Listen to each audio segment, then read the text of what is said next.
Mwasiza mutya abalungi bange abami n'abakyala kansubira nti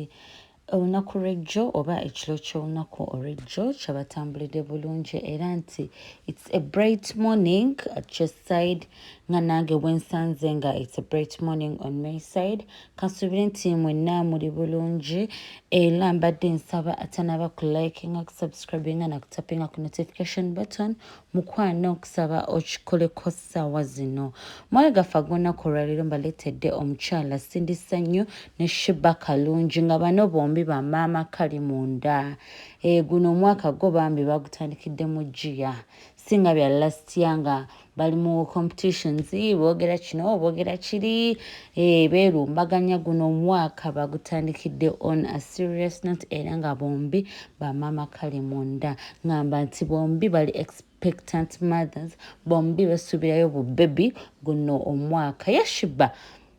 yet surprising naye nga Sindi ye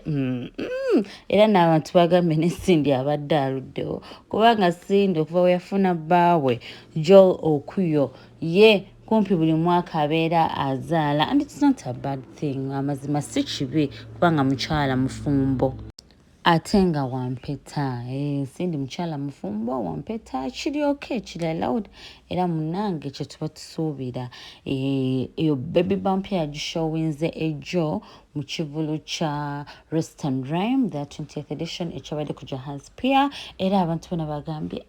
Sindi nga glowing ye munange olubuto lwe talukweka lwakuba mabegako awo yagala olukweka olwasembayoko naye munange omulimu gwe tegumuganya era kambeweka video nga ayogera ku lubuto lwe thing to announce, you know, so mbadde sikyogerako era singa tukomako tukwagaliza birungi byerere baby kirero yanzanye sebo mutta kumanya later mami okuyu muweyo obugambo kubanga omulimu agukoledde ddala tukwebaza omulimu gwokola mwagala nnyo njagala kimanye nti no I love him so much I appreciate him for the father he has been your dance hall Queen nga abitebyanga ayogera nga bwali olubuto Sindi ye bambi atukubira dance hall mukyala muyimbi nnyo ayimba live azina era ng'ono tamumanyira mu Blue 3 omwali Sindi Lilia ne Jackie Chandiru niyo ne basplitinga mukawo then Sindi nagoyenga solo natandika okuyimba yekka ne mukama amuyambi unlike other artists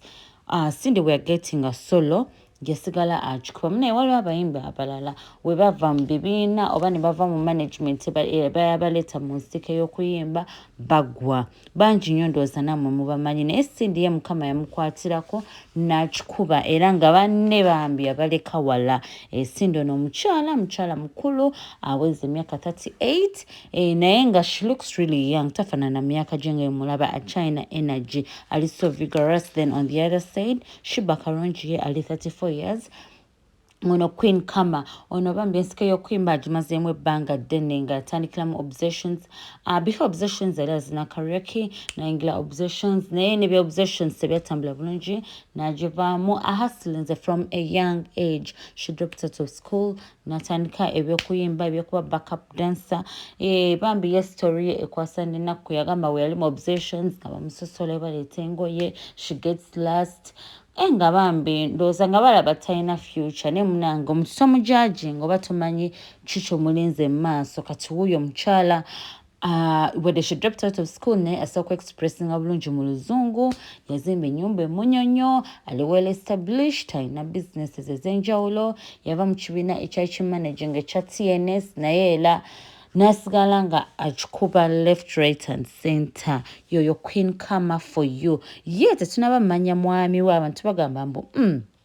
Sheba has a wife in Dubai olubuto yalugyewa naye nga sigamba nti kye yakoze naye nga these days omukyala aba talina mwami bagenda ne bafuna ba surrogate mothers like surrogate mother ye akukaringira omwana wo mu lubuto lwe